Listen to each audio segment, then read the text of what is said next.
Listo, estamos en vivo. Ok, ya me parece. Bueno, muy buenas tardes y gracias al público y a la gente que se esté conectando en este momento. Mi nombre es Pedro Aguilar.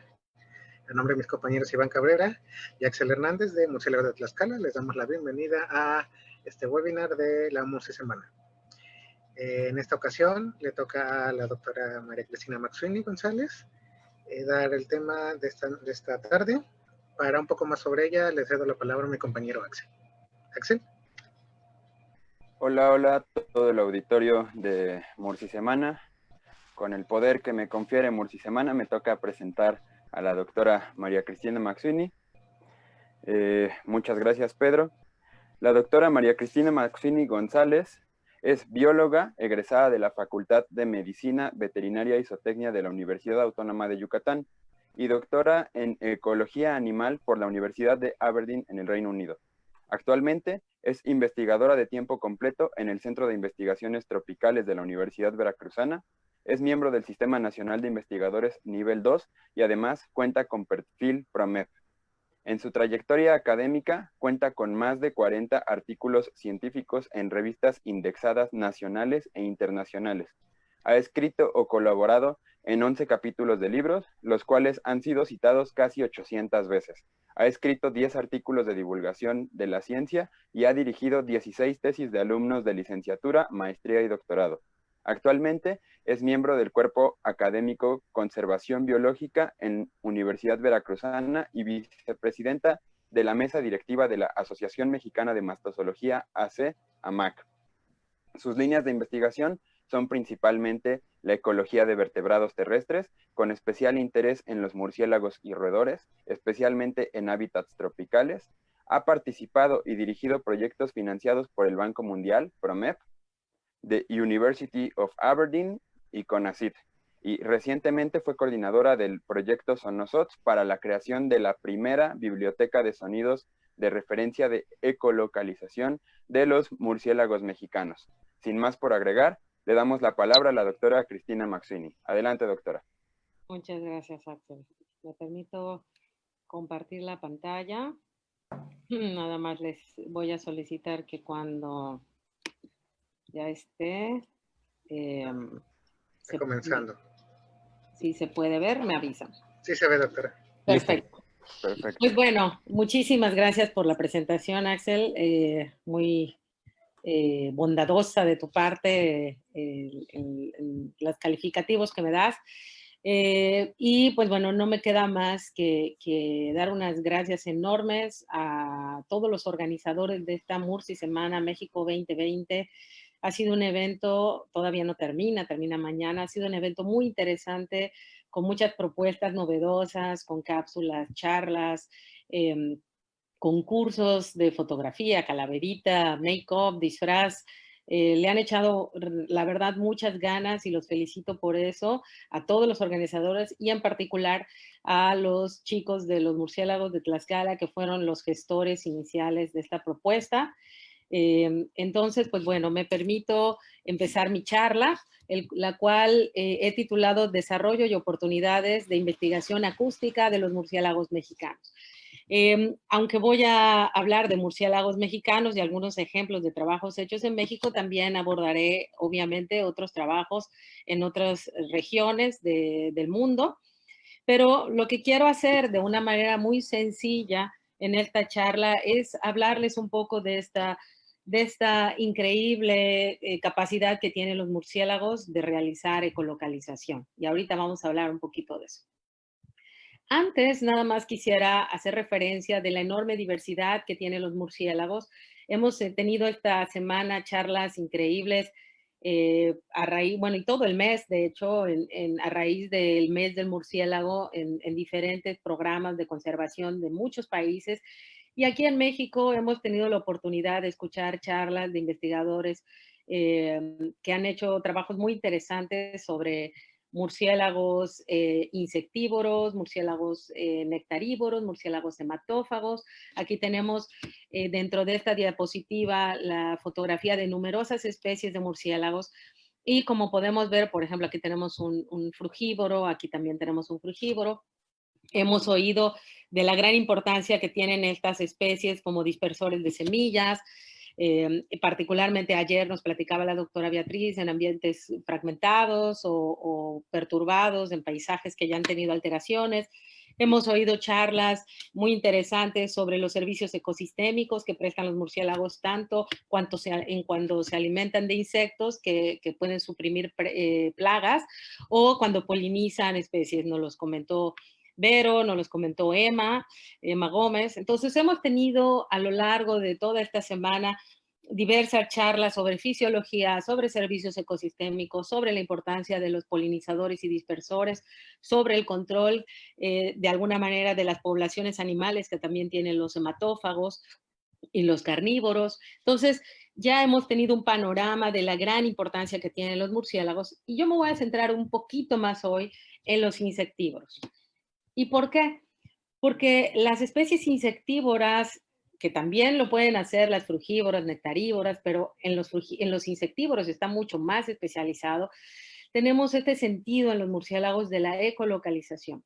La ecolocalización, vamos a ver con un poquito más detalle cómo surge, cómo la logran conocer los investigadores, pero es este sentido que utilizan los murciélagos noche a noche cada vez que salen a volar, y que consiste en la emisión de vibraciones o de, vamos a decirle, pulsos, vocalizaciones que hacen a través de la laringe y que viajan en el aire, y que al chocar con alguna superficie y conocer y recibir ese rebote, o lo que le llamamos eco, pueden tener perfectamente toda la información de dónde se encuentran, de contra qué chocaron esa vocalización, el eco que les está diciendo dónde está ese objeto, de qué dimensión es, de qué textura. Entonces, es como lo que nosotros utilizamos prácticamente de la visión. Cuando vemos algo ya sabemos a veces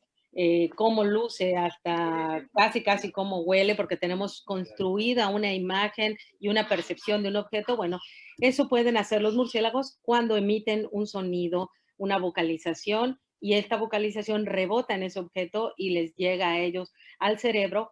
Este rebote, ellos ya tienen una construcción de qué es lo que está allá afuera. A ver. Pero es importante, nada más como en un contexto muy general, hacer notar que la ecolocalización no es, digamos, que tan nueva en cuanto al conocimiento, aunque sea muy, muy primordial, ¿no? Estamos hablando de, en el siglo XVIII ya hubo una persona que se interesó por el estudio de los murciélagos, entre muchas otras cosas, porque también estudiaba ranas y muchos otros organismos. Era muy curioso este señor llamado Lázaro Spallanzani, que era un monje italiano, y el cual mantuvo ahí en su cuarto unos murciélagos y colgó en su cuarto unos hilos con unas pequeñas campanas, y los murciélagos los soltaba en el cuarto. Entonces él quería averiguar, bueno, de qué manera los murciélagos se ubicaban en el espacio más o menos, ¿no? Con las limitantes, imagínense, en 1794 de esta situación. Entonces, él lo que observó es que cuando soltaba los murciélagos en el cuarto, los murciélagos no chocaban con estos hilos, y las campanas no replicaban, no sonaban. Entonces, posteriormente se dio a la tarea de hacer la experimentación de ponerles un pequeño antifaz a los murciélagos, y vio que al soltar los murciélagos tampoco chocaban con las campanas o con los hilos. Entonces dijo, bueno, entonces la vista no es tan importante para los murciélagos. Pero luego probó con las orejas y les tapó las orejas con cera, y cuando hizo esto se dio cuenta que los murciélagos no podían volar de una forma natural, eran erráticos, y entonces chocaban con estos hilos y las campanas que tenían. Entonces, de alguna manera no entendió muy bien cómo, pero él concluye que los oídos o el sentido del oído es importantísimo para que los murciélagos se ubiquen en el espacio y se orienten en donde vuelan. Pero vean cuántos años pasan hasta que en el siglo XX, a principios, bueno, casi mediados del siglo XX, es este señor que vemos aquí en joven y luego más grande, Donald Griffin, que podríamos decir que es el padre del estudio de la ecolocalización en murciélagos. Él se dio a la tarea en conjunto con otros colegas, no lo hizo solo, de generar digamos que primordio de detector ultrasónico, en la cual tenía este micrófono adaptado ahí con un dial de radio, etcétera, un aparato modificado, pero este aparato le permitió detectar por primera vez que los murciélagos emitían un sonido que es lo que ahora nosotros conocemos como ultrasónico, es decir, fuera del alcance auditivo del ser humano, y que cuando veía él al murciélago emitir sonidos, por primera vez los pudo escuchar con este aparato. Es decir, ahora sí que a simple oído no se podían percibir, pero con este aparato pudo captarlos, ¿no? Recibir esas emisiones de ultrasonidos. Entonces dice, concluye, bueno, los murciélagos pueden emitir vocalizaciones fuera del rango auditivo de las personas, ¿no? Y de ahí en adelante se van a dar una serie de investigaciones, poco a poco, paso a paso, hasta que otros investigadores empiezan a encontrar cuál es la función de estos sonidos, ¿no? Y es hasta 1943 cuando este investigador concluye que en realidad estas vocalizaciones les sirven también no solo para orientarse, sino también para adquirir el alimento. Y un año después, en 1944, Donald Griffin propone o publica finalmente este entendimiento que ya tuvo de cómo funcionaba la ecolocalización, y prácticamente es el que propone la primera explicación en la cual nos informa que un murciélago emite este sonido, pero que este sonido llega a una superficie, aquí está el ejemplo de un cuadrado, ahí de un cubo, y esta emisión, este sonido que emiten los murciélagos, choca o rebota en ese objeto, y el rebote es el que escucha el murciélago, es decir, el eco, que tiene obviamente un retraso en relación al llamado que le emite, pero este eco de su llamado es el que le indica todas las características del objeto con el que chocó. Entonces, es ahí donde se unen las piezas y se entiende por primera vez cómo es que los murciélagos utilizan este sentido para orientarse y para obtener su alimento, para buscar sus presas, etc. Entonces, solo para precisar lo que ya dije, cuando estamos hablando en términos acústicos, sobre todo de los murciélagos, de lo que decimos es que emiten ultrasonidos o vocaciones ultrasónicas, etcétera. Y con esto nos referimos a que están fuera del rango auditivo del ser humano, ¿no? Nosotros aquí estamos como seres humanos que oímos cerca de los 20 kilohertz. Cuando somos pequeños podemos oír un poquito más, pero vamos perdiendo esa audición ya cuando adultos.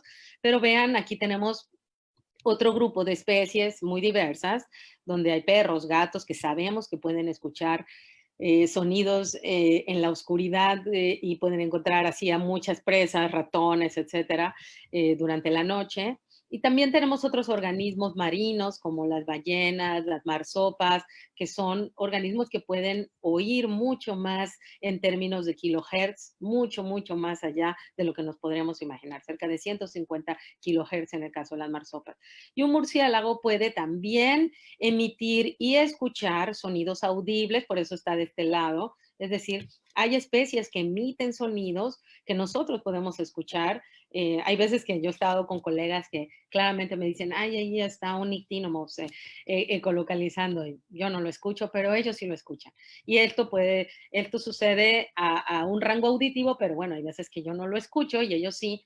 Y hay especies en México que tenemos ecolocalizando desde los 7 kilohertz, entonces, es decir, son audibles, ¿no? Están en este rango. Los murciélagos pueden oír, obviamente, en el rango que nosotros podemos oír, pero pueden oír muchísimo más. Y esto les ha permitido, obviamente, a la gran diversidad de especies explotar diferentes ambientes y utilizar estos llamados de colocación, cada especie vamos a decir, con su frecuencia, de manera muy general, y poder explotar los diferentes ambientes en los que vuela, ¿no? Cuando nosotros, ya me estoy saltando, imagínense, de 1944 a la fecha, porque bueno, tampoco nos da esta charla para ser tan detallado de cómo evolucionó la tecnología en términos de la transformación de los llamados para nosotros, una vez que se emiten y que los podemos adquirir con algún aparato, cómo transformamos ese sonido de manera que nosotros lo podamos oír con el detector acústico, y no solo oír, sino grabar y llevar a una computadora en donde nosotros podemos ver estos pulsos, ¿no? O estos llamados o vocalizaciones, como les digo, esta terminología que voy a estar utilizando el día de hoy, ¿no? Y ha habido pues una serie de mecanismos y de tecnologías muy diferentes en los aparatos, micrófonos con mucha más calidad que se han ido desarrollando, y las transformaciones del sonido también han ido evolucionando, de manera que ahora tenemos aparatos que graban en tiempo real y que nos permiten ver una representación de esta vocalización lo más parecido, digamos, o idéntico a como el murciélago la emitió. Antes lo que teníamos era como un muestreo, ¿no? De esta vocalización. Y al tener partes de ese llamado, el resto, digamos que se reconstruía, y eso traía muchos bemoles en términos de poder identificar las especies, o se perdía parte de la información que transmiten los murciélagos cuando emiten sus vocalizaciones, y había mucho controversia entre diferentes autores, ¿no? Ahora la tecnología nos permite tener detectores muy finos, muy chiquitos, con un buen micrófono, y que nos permiten trasladar esos sonidos de los murciélagos a la computadora y visualizarlos como lo estamos viendo en esta diapositiva, ¿no? Aquí lo que tenemos es una representación de las diferentes ondas que emite el murciélago y que están, vamos a decir, como apelmazadas, compactadas en esta imagen que es el oscilograma. Pero si nosotros pudiéramos separar, o es como, imaginemos que es un resorte que le hemos hecho, que le hemos apretado, ¿no? Y lo que vemos aquí, pues son todas estas series de partes del resorte que están unidas, ¿no? Si lo pudiéramos separar, veríamos que son ondas de diferente amplitud, y aquí en esta parte tenemos la mayor amplitud, es decir, en este punto del llamado, el murciélago imprime la mayor energía a la hora de emitir su sonido. Es como que nosotros tenemos un tono de voz, pero en algún momento cuando queremos ser escuchados, la alzamos o la subimos lo que nosotros, no me subas el tono, ¿no? Nos dicen nuestros papás cuando chicos, ¿no? No, no me subas el tono. Es decir, subimos la amplitud, la energía que le imprimimos a ese pulso para poder escuchar. Bueno, los murciélagos pueden representarse, los pulsos de los murciélagos pueden representarse de esta manera, o también de esta otra que es el espectrograma, pero básicamente son lo mismo, nada más que en este eje tenemos el tiempo y aquí lo que está representado es la amplitud, pero aquí tenemos representada la frecuencia, ¿no? Con transformaciones matemáticas, los pulsos que se graban pueden ser representados en estos ejes, donde podemos ver representada la frecuencia de estos pulsos en kilohertz, es como normalmente la medimos, y cuando vemos este pulso en la parte oscura, es decir, lo que podemos inferir ahí es que en ese punto el pulso es donde tiene la mayor energía, ¿no? Es decir, corresponde a este punto donde la amplitud o la energía del pulso se manifestaba. Y eso es importante porque generalmente los murciélagos, cuando imprimen esa mayor energía en cierta frecuencia, esa es la frecuencia en la que ellos pueden escuchar muy bien, donde tienen afinado, vamos a decir, el oído para escuchar su rebote, y esa es la frecuencia característica o más típica para la identificación de esa especie. Es decir, muchas especies presentan, vamos a decirlo de manera coloquial, un tono de voz o una frecuencia típica de emisión de sus pulsos, que son las que nos ayudan a poder identificar a las especies, ¿no? Como se podrán imaginar, nada más les comento, pues no es siempre tan fácil, porque hay especies que se parecen, que vuelan en el mismo ambiente, que tienen más o menos el mismo tamaño, y entonces, y que comen, por ejemplo, muchas veces los mismos grupos de insectos, entonces muchas veces sus pulsos se parecen mucho en la frecuencia que emiten, y eso hace o dificulta un poco la identificación certera a nivel de especie, ¿no? Eso es importante mencionarlo. No que nos vayamos con la idea de que con la ecolocalización siempre puedes identificar completamente a todas las especies. Esta es otra de las maneras en la que se representan estos pulsos en la literatura encontramos, este está en el trabajo de Kirsten Young y colaboradores en el 2014, donde podemos ver los atributos de los pulsos y podemos ver diferentes, digamos que puntos o pedazos, vamos a decir, del pulso que los investigadores utilizamos para caracterizarlos, para poder identificar a la especie a la que puede pertenecer, ¿no? Y la frecuencia pico es, en términos generales, una de las variables más importantes. También medimos algunas otras cosas como la duración del pulso, la distancia entre un pulso emitido por ese murciélago y el que sigue, cuándo inicia el pulso, cuándo termina, en qué frecuencias están. Es decir, hay muchas variables que se pueden utilizar de forma manual o ya automatizada en los softwares para poder medir los parámetros que tienen estos llamados de colocalización. Y es importante que yo les mencione que los murciélagos, cuando vuelan y están buscando su alimento, presentan un pulso que nosotros en el trabajo acústico reconocemos como un pulso en fase de búsqueda. Es decir, el murciélago está buscando qué comer. Cuando salen los murciélagos a volar cada noche, en realidad, pues la mayor parte de ellos está volando para encontrar comida, para buscar sus presas, ¿no? Entonces, ellos emiten una serie de pulsos que se conocen como pulsos en fase de búsqueda, que son estos aquí representados, pero llega un momento en el que pueden detectar a una presa, que pueden detectar a un escarabajo que les gusta, una polilla, un alacrán, lo que sea que consuman esos murciélagos, y entonces entran en un modo diferente porque no quieren que se les escape esa presa. Entonces entran en una fase de aproximación. Y como vemos, a diferencia de esta fase de búsqueda, cuando tienen una fase de aproximación, modifican su llamado, hacen una tasa de repetición de manera que más corta, es decir, emite los pulsos de manera más frecuente para que no pierdan la presa, ¿no? Entonces, se aproximan a la presa y posteriormente tienen esto que nosotros en acústica lo conocemos como tren de alimentación o feeding buzz, que es esta secuencia de pulsos muy repetidos, de muy corta duración y con una frecuencia modificada a la típica para poder atrapar la presa. Y posteriormente, una vez que atrapa la presa, vuelve a su modo de fase de búsqueda. Bueno, cuando nosotros estudiamos acústica y queremos identificar a las especies, este tipo de llamados en fase de búsqueda son los que nos sirven. Pero estos trenes de alimentación nos dicen mucho. Nos dicen que la especie que nosotros estamos registrando está comiendo en ese hábitat. Entonces, el haber descubierto esto, obviamente, nos ha abierto una serie de escenarios increíbles de investigación. Aquí nada más les puse cómo puede sonar vamos a decir, en cámara lenta, el sonido cuando atrapa un murciélago una presa, ¿no?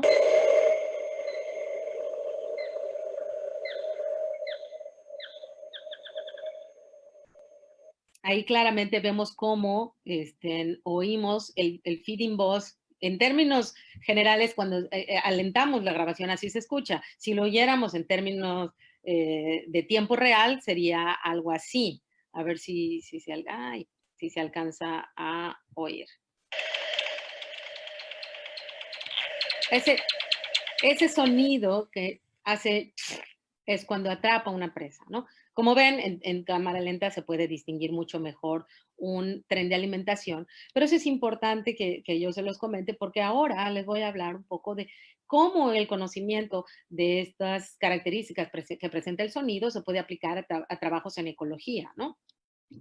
Lo primero que tendríamos que decir es que pues podemos saber que los murciélagos emiten fases de búsqueda y trenes de alimentación y todo eso está muy bien, pero si no sabemos a quién le corresponde ese canto, pues entonces estamos otra vez un poco a ciegas. No significa que no podamos hacer investigación, no, porque ahorita vamos a ver que hay veces que podemos incluso reportar diferentes sonotipos, es decir, no puedo saber de quién es, pero sé que es de alguien diferente que no conozco, ¿no? Un murciélago que no conozco. Es como, imaginemos que alguien llamó y tú dices, bueno, no sé quién es, pero no era mi tío porque no era su voz, ¿no? llamó por teléfono, pero no era mi tío porque no era la voz de mi tío. Yo sé reconocer la voz de mi tío, era de otra persona, no sé de quién.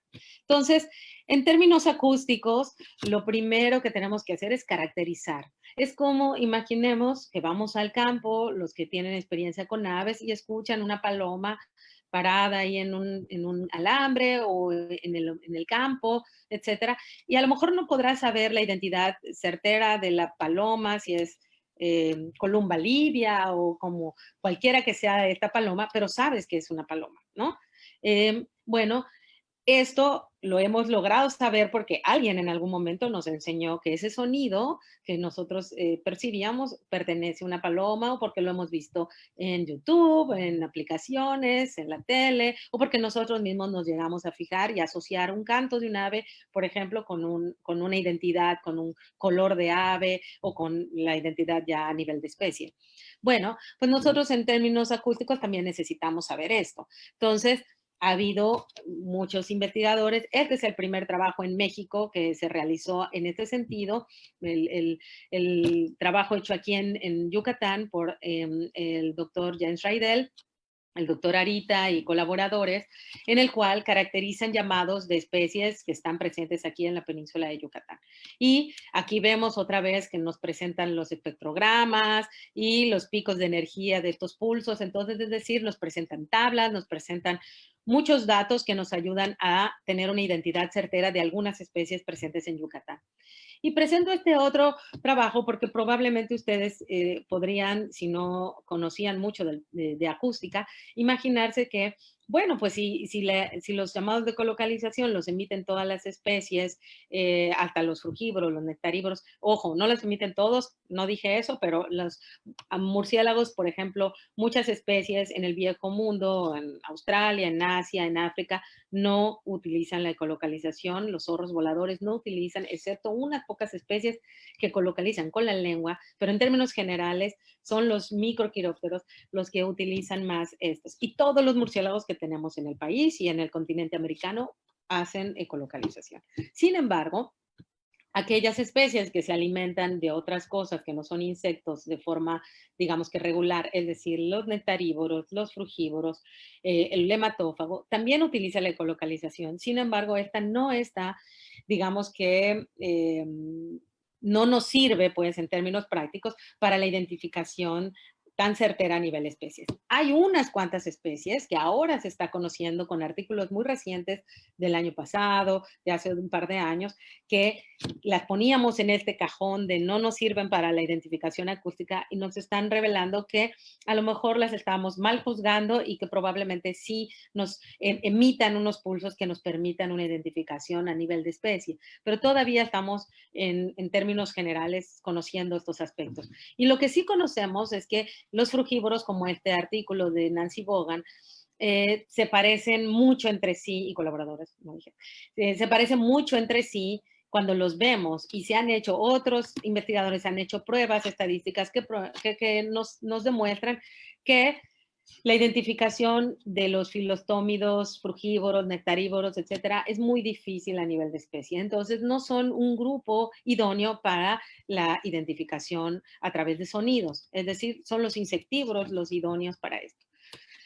Otros trabajos importantísimos en el neotrópico son estos también de Kirsten Young y colaboradores, ¿no? La doctora Calco, donde vemos, en este caso presentan un artículo de especies de la familia Emballonuridae, del grupo de los molósidos, que son especies muy difíciles de atrapar, de caracterizar acústicamente y que todavía representan un reto porque francamente emiten pulsos muy variables, en una misma secuencia van cambiando los pulsos. Entonces todavía tenemos un reto de identificación con muchas especies, por ejemplo, de molósidos en México, ¿no? Pero este trabajo publicado en PLOS ONE es de mucha ayuda para los que trabajamos con murciélagos.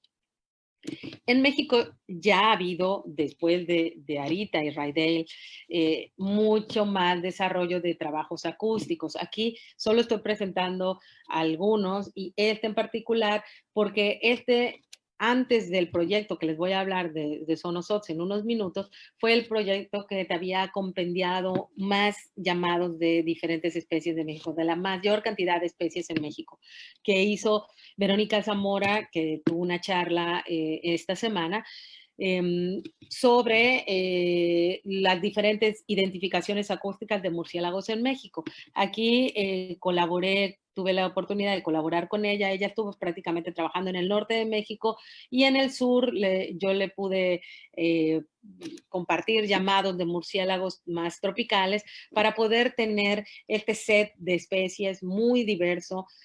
Hasta en esos momentos era el trabajo que más especies abordaba en México para la identificación. Colaboró también con la doctora Celia López e investigadores de otros países, y para este proyecto tuvieron que utilizarse especies de México, pero grabadas en otro, que están en México, pues, pero también están en otros países como centroamericanos, Panamá, Costa Rica, porque no teníamos llamados de esas especies aún grabadas en México, ¿no? Este trabajo no solo compendia, sino además provee una herramienta de identificación, que vamos a hablar muy brevemente en esta charla. No voy a hablar mucho de identificación acústica a nivel de clasificadores, pero que es importante que yo les diga que se está, así como se ha trabajado en los softwares y en los micrófonos y en la manera en la que se graban los sonidos y se pueden llevar a la computadora, también se ha trabajado mucho en los últimos años en la identificación. ¿Por qué? Porque cuando nosotros vamos al campo y grabamos un murciélago, grabamos no solo a ese murciélago, grabamos muchas otras especies que están volando en el ambiente y que se graban en conjunto con alguno, por ejemplo, que nos interesara. Entonces, tenemos muchas especies volando en un mismo momento y se genera mucha información acústica que luego tiene que ser analizada, ¿no? Y eso implica un reto.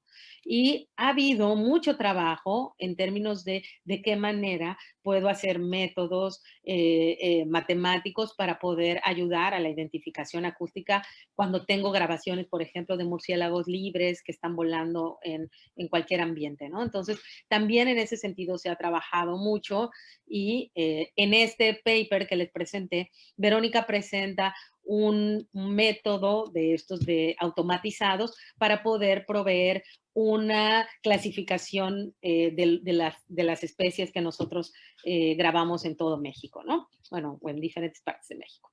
Y no es hasta hace, pues, el proyecto inició en 2016, pero la idea se empezó a gestar desde el 2012, que diferentes investigadores de México veíamos la necesidad de tener una biblioteca. ¿Por qué? Porque estábamos conscientes que muchas especies que vamos al campo y que grabamos no las podemos identificar. Entonces, surge en las reuniones de la Asociación Mexicana de Mastozología, en diferentes simposia de murciélagos, esta inquietud de varias personas.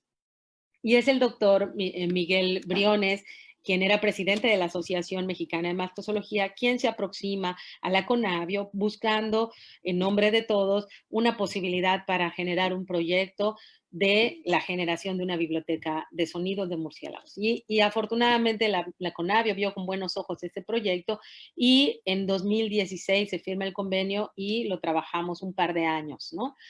No voy a entrar con mucho detalle para no tardarme, pero los objetivos eran desarrollar un protocolo común en diferentes regiones de México para grabar los sonidos y de esta manera crear esta biblioteca, y que esta biblioteca tenía la intención no solo de que les sirva a los mastozólogos que nos reunimos, sino de que fuera de acceso público, porque como vamos a ver un poquito más adelante, el tener la identificación de los murciélagos es muy útil no solo para los biólogos, sino para manejadores de ambientes, de hábitats, etcétera, ¿no? Manejadores de recursos. Y esta plataforma donde van a estar los sonidos tiene que ser de acceso libre, ¿no?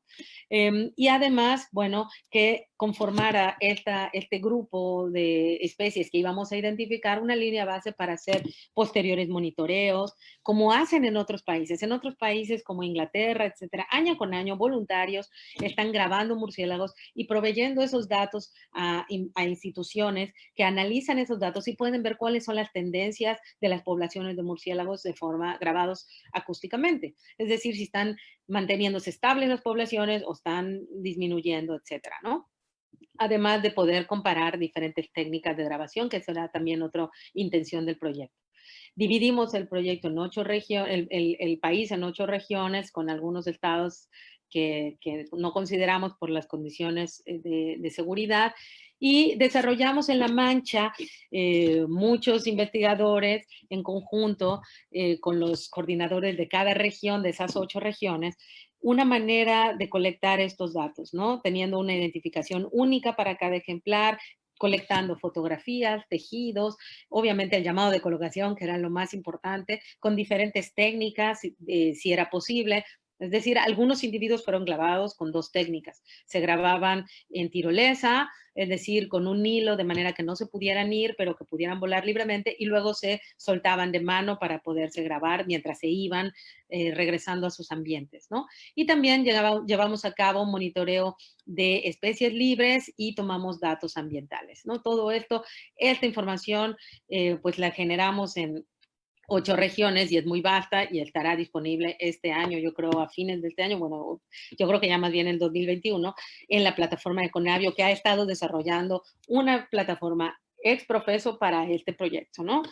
Eh, y bueno, fuimos a diferentes ambientes. Estas fotos, pues casi todas son mías. Fuimos a Calakmul, a sitios arqueológicos, aquí está Pedro, uno de los organizadores de este evento, ahí colectando murciélagos en La Mancha, en diferentes ambientes. Aquí está, por ejemplo, Isla Partida, en Baja California, donde un murciélago endémico vive debajo de las piedras, pero es una especie de miotis y lo atrapamos ahí, ¿no? Ahí queda un poco tapado, yo lo veo tapado, pero aquí está el miotis que es pescador. Entonces, fuimos a diferentes ambientes a grabar. Esta es la plataforma. No es la plataforma final, esa es la plataforma que Conavio creó para nosotros, para poder cargar todo el proyecto, la información de cada uno de los ejemplares, si era macho, hembra, adulto, su peso, sexo, estado reproductivo, todo, y ejemplos de fotos de los ejemplares y sus llamados, ¿no? Este es un tadárida, la hoja del tadárida, pero este es un llamado de Pteronotus, ¿no? Y los resultados de este proyecto ya están publicados este año. Les invitamos a leer este trabajo porque, como ven, es un esfuerzo de mucha gente.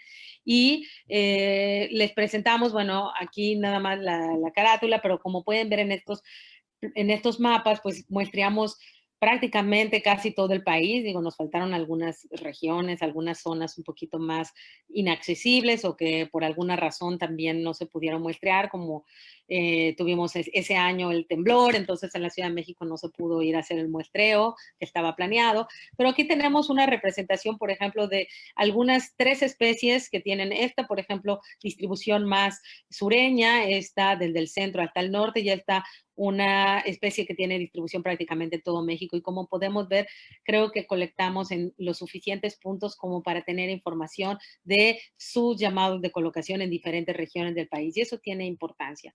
Aquí solo represento las diferentes familias y el número de individuos atrapados, y pues bueno, fue un proyecto muy exitoso porque logramos capturar 67 especies de las más o menos 88, 89 que contemplábamos, y que esto representa pues prácticamente un poquito más de la mitad de las especies a nivel nacional. También grabamos, aquí no están los resultados, pero también grabamos frugívoros, hematófagos, nectarívoros, pero aprovechando ya que estábamos en campo, pues también los grabamos, pero al final lo logramos colectar en 183 sitios, en 27 estados del país. Entonces fue una muy buena muestra que tenemos. Y tenemos estos tejidos para estudios posteriores, fotografías que están dentro de la base de datos de Conavio.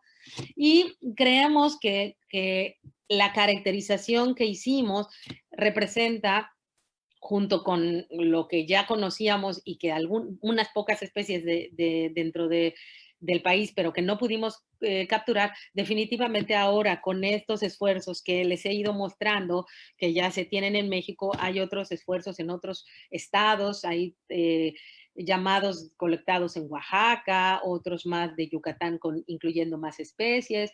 Hay tesis, encontramos de Veracruz, de Campeche, etcétera. Entonces ya tenemos en muchos estados inventarios de especies que conjunto con este Sonosots, con este proyecto Sonosots, definitivamente nos hacen tener un panorama todavía no completamente completo, todavía no completo de las especies del país, pero que se aproxima bastante a casi todas las especies que emiten sonidos de colocalización. ¿Por qué es importante esta caracterización y por qué es importante también a veces no tener caracterizado alguna cosa, pero fijarnos bien? Porque es con estos llamados de colocalización como muchas veces se ha logrado que incluso se puedan determinar que hay la presencia de alguna especie que no se sabe cuál es, como lo que les dije de la llamada del tío, que no era el tío, pero era otra persona, pero ya sé que no era el tío.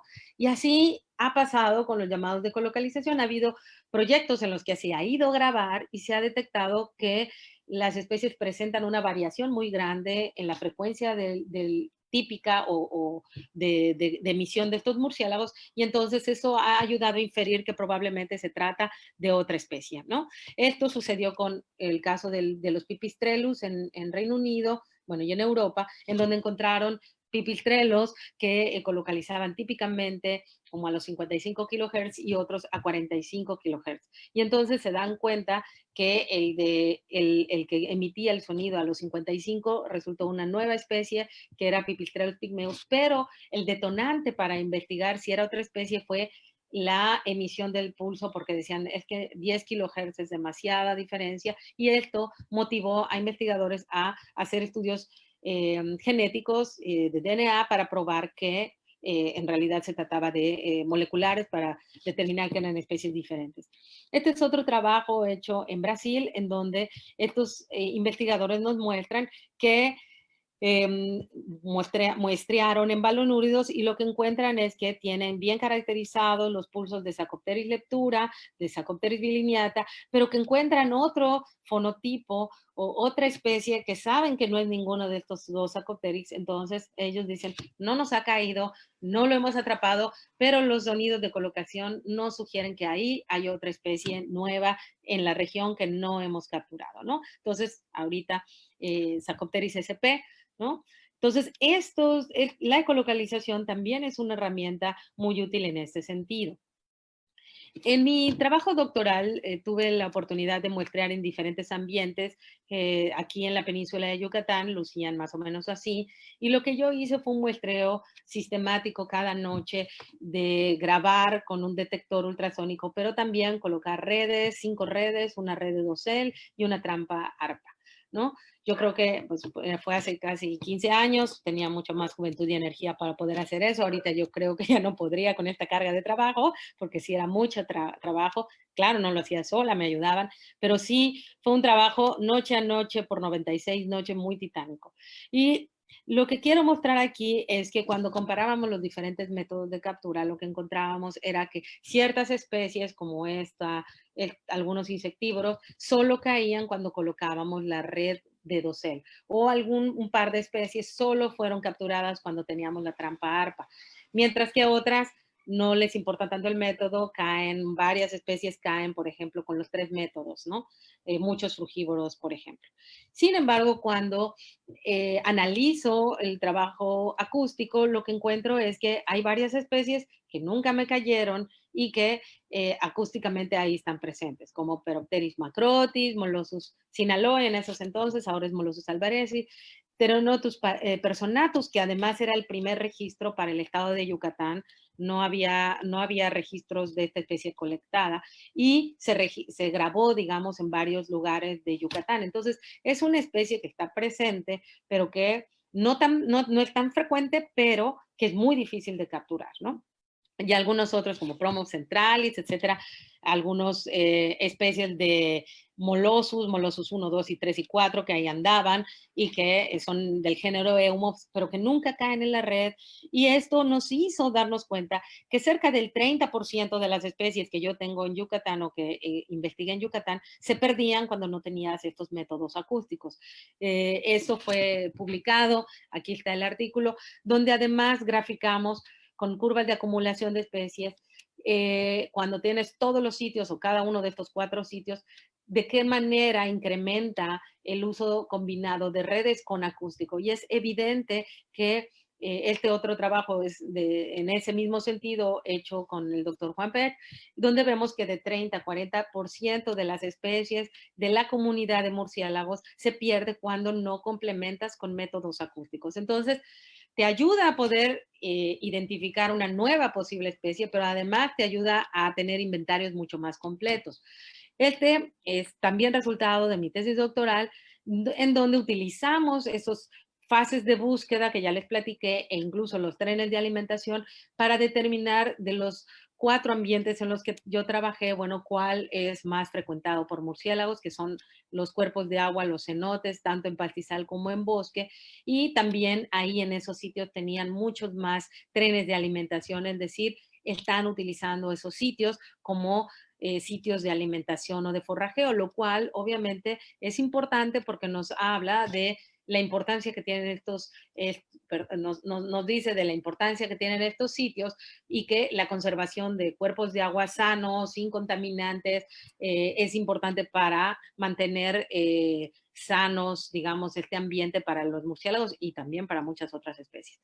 Pero el hecho de conocer cómo hacen las especies, sus llamados de colocalización, sus trenes de alimentación, etcétera, se ha utilizado en muchos otros aspectos. Aquí les presento, como ayer nos hablaba la doctora Beatriz de los murciélagos y la fragmentación en términos de captura y del análisis del paisaje, bueno, también la acústica es un método para poder ver cuál es la respuesta de los murciélagos a la fragmentación.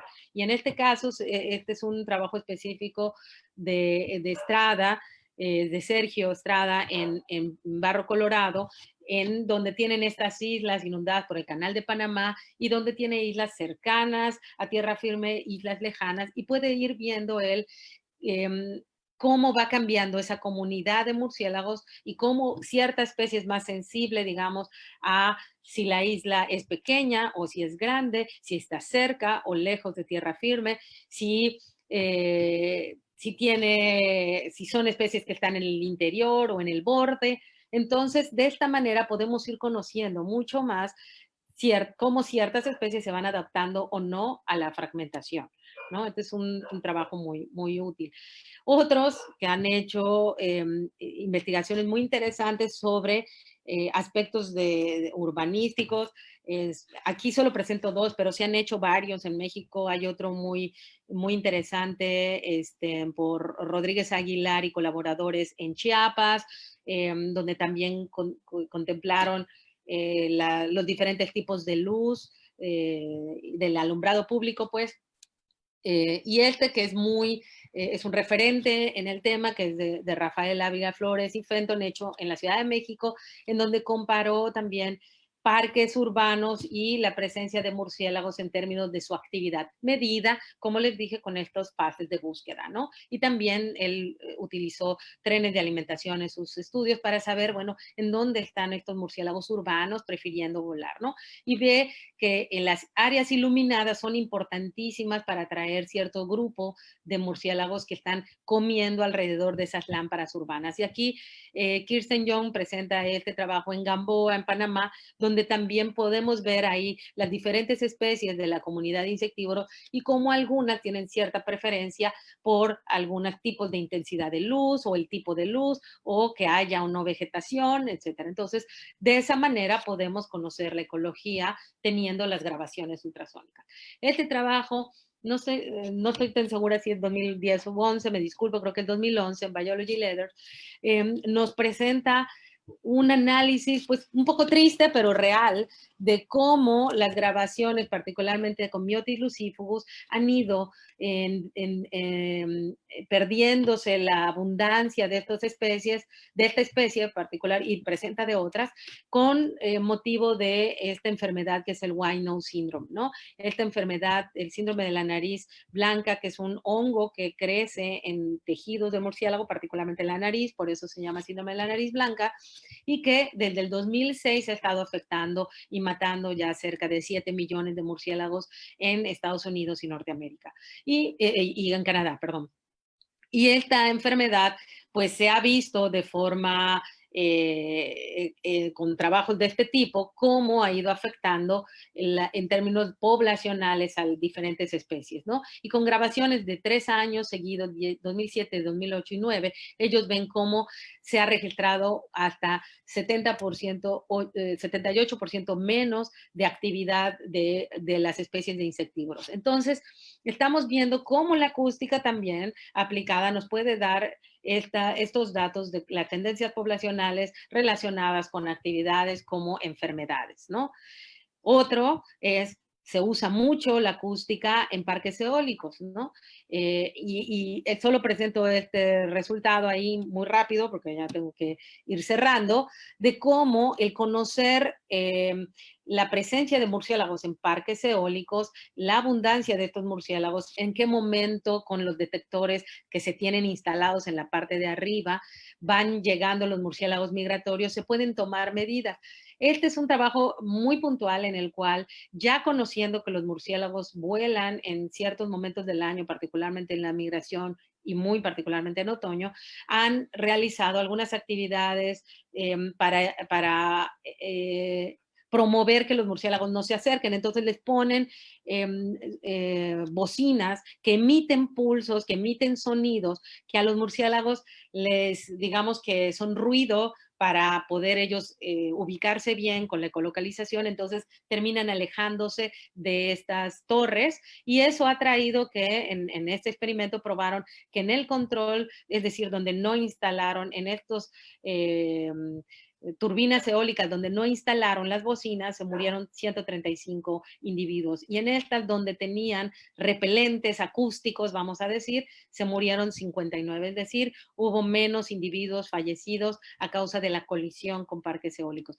Y por eso les decía que es muy importante la investigación acústica y el tener reconocimiento de las especies, porque, por ejemplo, los parques eólicos en México, muchos de ellos tienen regulaciones que les indican que tienen que hacer estudios preconstrucción, durante la construcción y postconstrucción, y necesitan darle a las autoridades ambientales los datos de qué murciélagos estaban antes, durante y después, para ver si hay un efecto de estas plantaciones, ¿no? De estas plantas eólicas.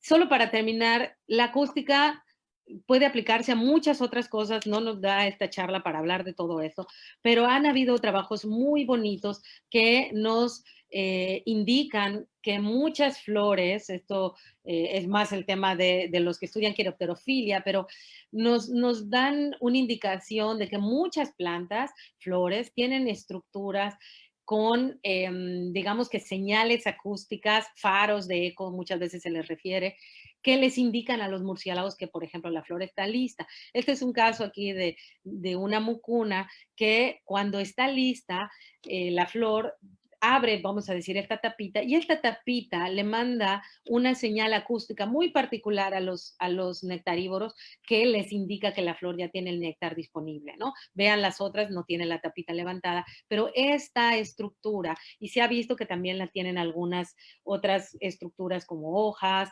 o este trabajo que estaba en vías de publicarse este año, no sé si ya salió, pero esto era el borrador, digamos que cuando estaba en revisión, y que vemos que en el caso de nectarívoros que visitan cactáceas, no solo muchas veces la ecolocalización les digamos que les sirve, bueno, sí les sirve para encontrar la flor, pero lo que vemos aquí es que digamos que serie de pelitos, por llamarle a estas estructura que tiene el cactus, le sirve para atenuar el sonido como absorción, vamos a decir, acústica, y que le permite al murciélago. Vemos aquí cómo, digamos que es el rebote de esos sonidos ultrasónicos que emiten los murciélagos y le permite a los murciélagos ubicar más fácil la flor que cuando este cactus no tiene estas estructuras como pelitos, ¿no? Entonces, estamos conociendo mucho más conforme estudiamos más la acústica, qué importancia tiene la emisión de estos pulsos y sobre todo cómo perciben los murciélagos el rebote y cómo les ayuda a eso a encontrar insectos o flores o frutos, etcétera. Entonces, estamos todavía en términos de acústica conociendo mucho. Y para finalizar, porque también esto nos daría para una charla completa, cada vez conocemos mucho más sobre la comunicación de los murciélagos que emiten con vocalizaciones. Todavía estamos muy en pañales en este tema, pero ya hay trabajos que nos indican que los murciélagos realizan diferentes cantos, que tienen una intención social en la cual puede ser cortejo o puede ser de agresión o puede ser de avisar de un depredador o de territorialidad del sitio de comida, etcétera. Entonces estamos conociendo mucho más diferentes llamados distintos a los de fase de búsqueda, pero que tienen una intención conductual o de ubicación. Ya para ir cerrando, aquí solo les quiero representar lo que les he venido diciendo de cómo los detectores ultrasónicos han ido modificándose y cambiándose. Aquí tenemos este primero con Donald Griffin y que solo podía detectar que los murciélagos emitían ultrasonidos. Este es el primer detector, digamos que portátil, ahí grabando un murciélago. Y luego vemos algunos brincos en tecnología, ya detectores que tenían la posibilidad de grabar con diferentes modos, en expansión de tiempo, en heterodino, en división de frecuencia y hasta en tiempo real con adaptaciones especiales. Y esto vino a revolucionar también en términos acústicos la investigación, que fue el poder dejar detectores solos, grabando de forma automática y que a pesar de que les caiga nieve o lluvia o que les dé el sol, no se dañaban los micrófonos, ¿no? Este es un ejemplo de un detector de estos pasivos que les llamamos, que monitorean a murciélagos por días o semanas, lo que uno quiera programar adentro del aparato. Y en los últimos años ya ha habido una miniaturización de los dispositivos para poder hacer la ecolocalización, al grado que tenemos detectores ultrasónicos instalados en dispositivos como estos, en este murciélago, por ejemplo, el Tracops, donde vemos que tiene un GPS, pero además tiene una grabación, una grabadora ultrasónica. ¿Y esto qué nos permite? Nos permite tener, ahora sí que en el mismo murciélago, un micrófono que va grabando no solo, además, cuando tiene pareado con GPS, la ubicación del murciélago, sino, por ejemplo, aquí vemos en estas banderitas rojas en el momento en el que consume un insecto. Entonces podemos saber no solo dónde vuela, sino dónde está comiendo de forma precisa, ¿no? A lo largo de su ruta. Podemos ver que un murciélago que tiene un detector ultrasónico, ahí puede también grabar sonidos audibles como grillos, como ranas, y eso nos puede ayudar a entender mucho más de qué manera estos murciélagos adquieren el alimento o cómo están percibiendo diferentes sonidos, tanto de presas, potenciales presas, como de otros organismos de otra especie de murciélago insectívoro o de individuos de su misma especie y cómo pueden estos relacionarse. Este es otro ejemplo parecido de Myotis vivace hecho en México, en Isla Partida, y cómo con diferentes individuos se tuvo la trayectoria de vuelo y los sitios donde están comiendo y tratar de entender particularmente con esta especie que consume presas en medio del mar, de qué manera están pudiendo encontrar sus presas, ¿no? Entonces, estas estrategias se están utilizando en acústica y, bueno, ¿qué nos sigue, no? Pues bueno, como les comenté, ya no ahondé en eso, hay muchas especies que tienen potencial acústico que no conocemos y que creemos que no sirven para la identificación a nivel específico, pero que pronto vamos a averiguar que sí. Otra es toda esta avenida de los clasificadores que nos van a permitir tener una identificación mucho más certera a nivel de especie. Eso es un reto y estamos trabajando muchas personas en eso. Pero tenemos todavía necesidad de investigar más cómo cambia el sonido de una sola especie a lo largo de toda su distribución. ¿Es su llamado igual en todos lados o lo cambia de manera que incluso nos pueda sugerir que no sea solo una especie, sino que sean más de una, como ya ha sucedido en otros casos? ¿Cómo se relacionan los llamados con las diferentes variables ambientales? Y bueno, nos quedan como reto, particularmente en Sonosots, alimentar la plataforma no solo con las especies mexicanas, sino con especies de murciélagos de otros países. Yo creo que mientras más se comparta esta información, mucho más vamos a poder conocer sobre la enorme diversidad acústica que pueden tener los murciélagos.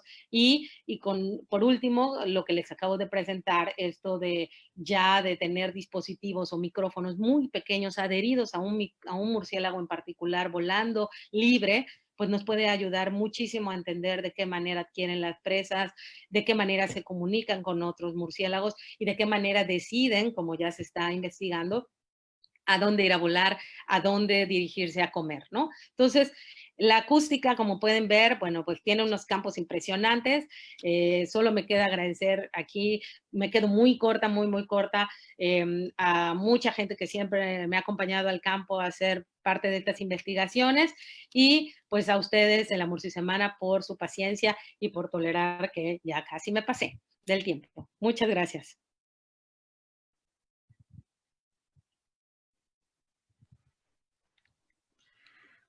Hola, doctora, ¿nos escucha? Sí, te escucho. Ahí estamos.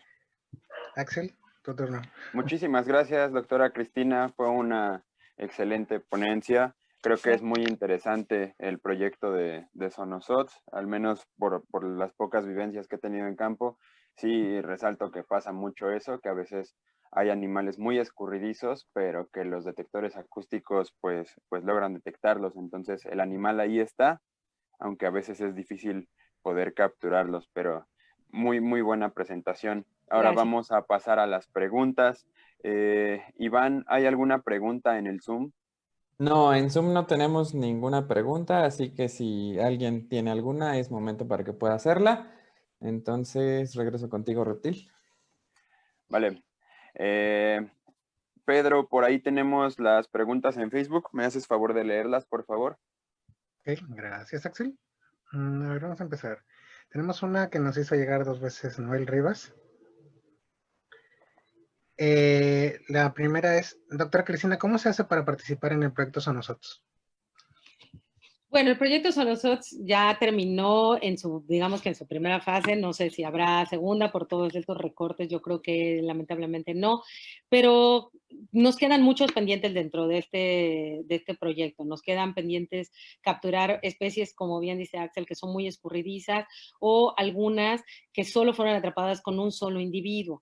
Entonces, especies que están ahí, como bien dice Axel, pero nos hace falta contactar quizás a más gente que conozca refugios, etcétera, porque muchas de estas no fueron registradas en Sonosots y necesitamos tener el registro de estas especies con su firma o su caracterización acústica para que nos sirva como acervo en México y tengamos mucho más certeza cuando hacemos estudios en los diferentes estados, particularmente en los del sur, donde hay más diversidad de estas especies y poder identificarlas bien, ¿no? Ok. Entonces ya sabes, Noel, apúntate. Bernardo Flores pregunta, ¿con qué tipo de equipo entonces hacen estas mediciones? Pues los equipos han variado mucho, hay muchas marcas, no quiero meter gol aquí de alguna, pero voy a decir algunas, pero no. Hay una empresa norteamericana que se llama Wildlife Acoustics, que ellos tienen detectores tanto fijos como de mano. Por ejemplo, tienen un dispositivo que se puede pegar a un iPhone o a un celular con modo Android o cualquier otro. Claro, no le hace, o es uno o es el otro, ¿no? Así es el mercadeo de estas empresas. Pero hay otros, como el que presenté, el AudioMod, que son dispositivos muy sencillos, mucho más económicos, que permiten hacer un monitoreo pasivo, es decir, lo dejas ahí, solo ocupa o lleva 2 baterías AA, entonces, y una mini tarjeta ahí de estas mini SD, o no sé cómo se llaman, micro o algo así, y lo puedes dejar desatendido grabando dentro de alguna bolsa, incluso una bolsa Ziploc, ¿no? Esos son mucho más económicos. Hay otros micrófonos, dependerá del trabajo que se vaya a hacer. Por ejemplo, para un trabajo fino, donde te interesa a lo mejor en condiciones de laboratorio, alguno de la empresa de Peterson o el alemán que utilizamos nosotros en el proyecto, que ahorita se me fue el nombre, ahorita me voy a acordar, Avisoft, ¿no? Que son micrófonos como con mucha más calidad, pero que en condiciones ya luego rudas de campo, pues se pueden humedecer, etcétera, son más sensibles. Entonces, dependerá del trabajo y del alcance del trabajo, es el aparato a usar, ¿no? Ok. Bernardo Flores tiene otra pregunta. Dice, en una colonia de murciélagos, ¿qué diferencian a los sonidos de un miembro del resto de la colonia? Supongo que va sobre si hay alguna variación individual de los miembros de una colonia. Bueno, yo no he leído mucho al respecto, pero sí hay trabajos que muestran, por ejemplo, que los llamados de las madres o de las crías a las madres pueden ser muy específicos, de manera que incluso en colonias reproductivas donde hay millones de individuos, las crías pueden emitir una vocalización y la madre reconoce entre las millones de vocalizaciones que hay ahí a su propia cría, ¿no? O sea, si ese era el sentido de que si hay una identificación individual, yo creo que sí, pero tampoco hay tantos trabajos al respecto. Este que te comento más bien sí se ha hecho en cuevas de maternidad donde las crías gritan y la madre puede encontrar a su cría en medio de millones de crías, ¿no? Ok. Jorgito López manda 3 preguntas en hilo. Uno, quisiera saber si la temperatura afecta al sonido o a su detección. Por ejemplo, si el frío o el calor influye en la intensidad del sonido que se graba. Mismo caso para la humedad y la altitud. Sí, definitivamente estas variables tienen importancia. De las 3, obviamente la más importante es la temperatura, porque la altitud como tal más bien depende de las otras, de la temperatura y de la humedad, etcétera, ¿no? Pero la humedad ha sido una de las variables más reportadas en algunos trabajos. ¿Por qué? Porque cuando tenemos una alta humedad, altos porcentajes de humedad, el sonido no puede viajar de la misma manera y se atenúa. Es decir, nosotros no podemos detectar de la misma manera un murciélago que emite un sonido en una noche muy húmeda comparado con una noche un poco más seca donde no hay tanta humedad. Entonces, la humedad es uno de los puntos. Otra de las cosas que también tiene una importancia en la pérdida, vamos a decir, de detectabilidad de un murciélago es la vegetación, porque también la vegetación actúa como filtro, vamos a decir, son capas de hojas, de ramas, de espinos, de lo que tenga esa vegetación, la que sea donde vuela, pero que se vuelve como un filtro. Entonces, es por eso que cuando vamos a hacer trabajos de monitoreo, etcétera, lo recomendable es no muestrear en sitios muy cerrados, sino buscar un área un poquito abierta, porque en ese lugar tenemos un poquito más de probabilidad que el efecto de la vegetación que atenúa la recepción de llamados de ecolocalización al micrófono sea. También es importante, nada más para terminar, de saber qué murciélago queremos grabar. Y si queremos grabar murciélagos que vuelan muy alto, molósidos, por ejemplo, es importante, o Diclidurus, etcétera, es importante tratar de colocar el micrófono a alguna altura más que a nivel del suelo cuando vamos caminando, porque ahí pues lo tenemos a 1 metro, 1,5 metros, 2 metros de altura, pero dependerá de la marca y del micrófono que sea, tiene cierto alcance de grabación. Algunos buenos micrófonos pueden grabar 50 hasta 60 metros de distancia de la fuente que emite el sonido y además, claro, mientras el murciélago emita hacia el micrófono el sonido, etcétera. Pero hay otros que tienen un poquito de menos alcance, entonces también eso hay que tomarlo en cuenta.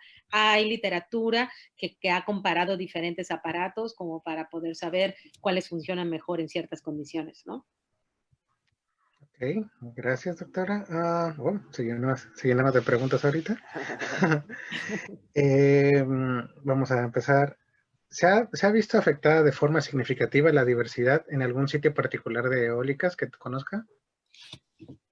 Hasta ahora no. Lo que he oído de colegas que han estado haciendo monitoreos es que el efecto más notorio se ve en los primeros meses después que se hizo la construcción, pero que posteriormente, poco a poco, llegan otra vez los murciélagos y se empiezan a acostumbrar, digamos, que a la presencia de eólicos y la actividad de insectívoros, no, si no a lo mejor completamente idéntica como era antes, en términos de abundancia, vamos a decir, medida como la actividad acústica, pero que sí regresan poco a poco las especies.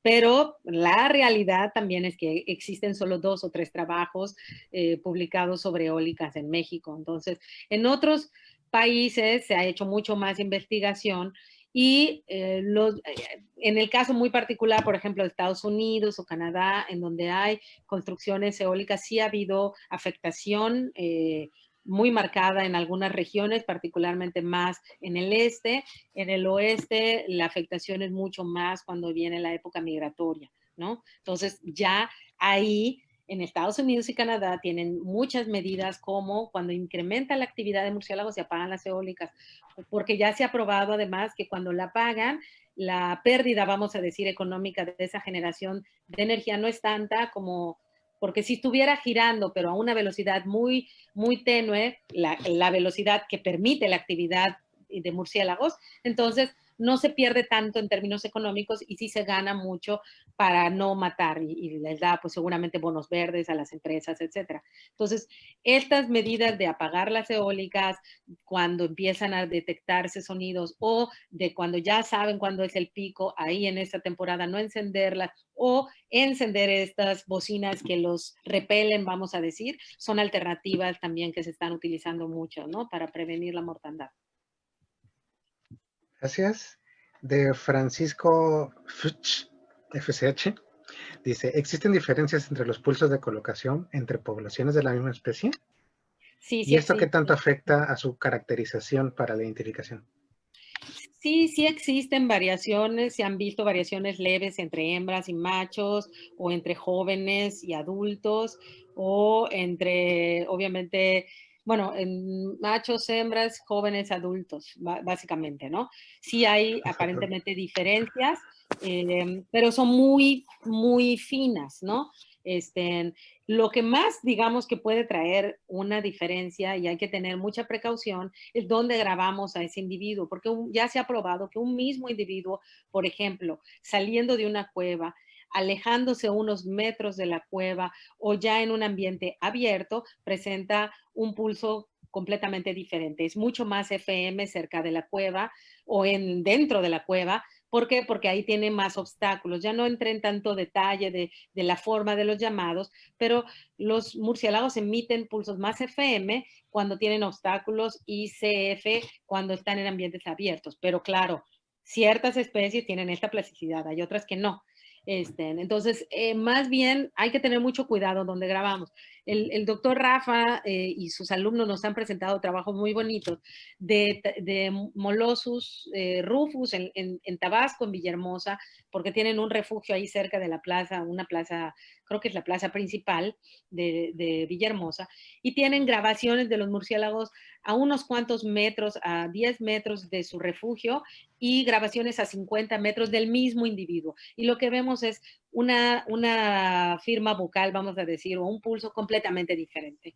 Es decir, este mismo individuo ecolocalizando cerca de su refugio hace el pulso muy FM y cuando ya se aleja, pues lo hace de la forma típica, ¿no? Que tampoco es que sea muy CF, de constancia, de frecuencia constante, pero tiene completamente otra forma y duración, etcétera. Entonces, eso es lo que hay que tener mucho en cuenta y por eso es importante primero conocer las especies que nosotros vamos a estudiar para grabarlas en donde suelan estar de forma natural y grabarlas en su ambiente más típico para tener su pulso más típico. Ok. Interesante ponencia, excelente charla, felicidades. ¿Se han registrado, por ejemplo, entonces cambios en las rutas migratorias en consecuencia del uso de eólicas y que se pueda detectar por medios acústicos? Pues yo no he leído si se han detectado cambios migratorios, la verdad.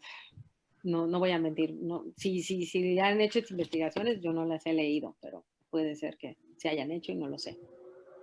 Ok. Sergio Luébano dice felicidades por su trabajo, doctora. Hablaba de los recortes presupuestales. ¿Cuál cree que entonces sean las oportunidades para los estudios que se abran a raíz de esta dinámica, este estudio de los sonidos?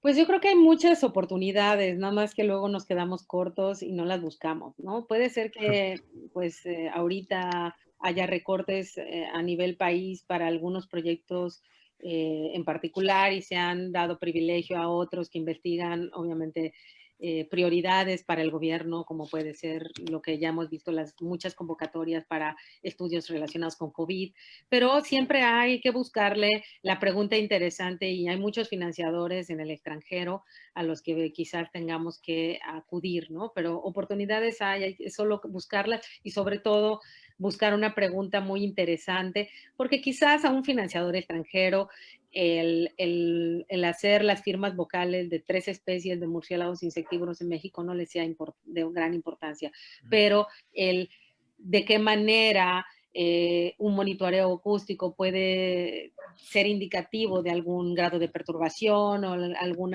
aspecto de este tipo más ecológico, puede ser de mayor relevancia para ellos para ser financiado. Y ya uno, en el proceso, pues captura las otras especies que nos hacen falta y las, claro, eso es como siempre le hacemos los mexicanos, ¿no? Y todo el mundo. Este, Gerardo Aburto pregunta, dice muchas gracias por la charla. Mi pregunta es, ¿han encontrado entonces diferentes características ultrasónicas dentro de la misma especie, independientemente de la actividad que estén relacionando? Sí, Bueno, está como ya ya dije, sí medianamente, pero hay como machos, hembras, bueno. tanto jóvenes o adultos. Mauricio Rodríguez nos pregunta, ¿qué criterios entonces deben considerarse para poder hacer una identificación a nivel de especies con registros pasivos? Bueno, lo Monitoreo pasivo. primero, exacto, lo primero es tener en cuenta que las grabaciones tienen que ser de suficiente calidad, es decir, que no tengan tanto ruido y siempre en una clasificación o una identificación automatizada, como ahora los softwares lo proponen. Hay varios softwares que tú ingresas tu archivo y te dice cuántos pulsos hay y hasta te sugiere qué especie es, pero obviamente se requiere verificarlo con tus propios ojos y no confiar en lo que un programa te dice de que esto sea un pulso. Y antes de, eso siempre se lo recomiendo a los estudiantes que están iniciando en acústica, antes de querer saltar, digamos que la identificación sin el conocimiento previo, tienen que ponerse a estudiar sobre la especie, sobre en qué ambientes ocurre o dónde se distribuye, dónde ha sido registrada, por ejemplo, en tu región, si ya tiene registro acústico y si no tiene en tu región, a lo mejor en otro país, pero eso ya te da una idea de en otros lugares cómo encontraron su pulso, porque puede haber esta pequeña variación que ya les he dicho y que hay muchos trabajos que lo prueban. Pero aquí el problema es que luego lo que uno se encuentra son gentes que empiezan a estudiar acústica sin tener ni siquiera el conocimiento más básico de la biología de esa especie. Entonces, obviamente la recomendación número uno antes de ponerse a estudiar acústica es estudiar a la especie y su biología más básica, dónde vuela, qué come, dónde se ha registrado, en qué tipos de vegetación particular, dónde percha, etcétera. Mínimo eso y luego buscar trabajos previos que reporten sus llamados acústicos, aunque sea de otras localidades, para tener un aproximado de cómo es su firma vocal, ¿no? No sé si tenemos más tiempo para que siga, porque hay un montón de preguntas, porque igual también podríamos textualmente que la doctora nos hiciera el favor luego de contestarlas individualmente en sus comentarios. ¿Cómo Claro. andamos de tiempo, Axel? Pues ya vamos un poquito atrasados. Ok. Ya nos pasamos un poquito de la hora, entonces yo creo que haremos eso. Le mandamos a la doctora Claro que sí. las preguntas y ya hacemos llegarles las respuestas en el Zoom. Al fin ahí se queda la transmisión. Podemos redactarles la Perfecto, respuesta. claro que sí, con mucho gusto. Y si están en el Facebook, nada más me dicen que están en el Facebook y yo les puedo responder ahí. De hecho, Claro. sí, va a estar, sí. Estaría perfecto. ¿Das los Ok. anuncios, Iván? Rápido. Pues como anuncio rápido y antes que nada, el agradecimiento a la doctora Cristina por su excelente charla. Gracias. Anuncios rápidos. En este momento, bueno, en unos momentos más vamos a tener una transmisión con los primeros resultados de los concursos de Calaverita y Cuentos, si no estoy equivocado. Entonces, al finalizar esta transmisión, vamos a comenzar con otra transmisión en donde les demostraremos quién ganó. Quédense. Quédense para más. Y sería todo. Muchas gracias, doctora, a nombre de mis Muchas compañeros. gracias a todos y de nuevo muchas felicidades a todos ustedes por este esfuerzo titánico de organizar la Murcisemana. La verdad es que todos los que estamos viendo sus actividades estamos muy contentos y pues les felicitamos enormemente. Que se repita. Esperemos la 2021. Muchas gracias, doctora. Va a haber Gracias. 2021. Nos vemos, chicos. Gracias. Vale, nos vemos. Gracias.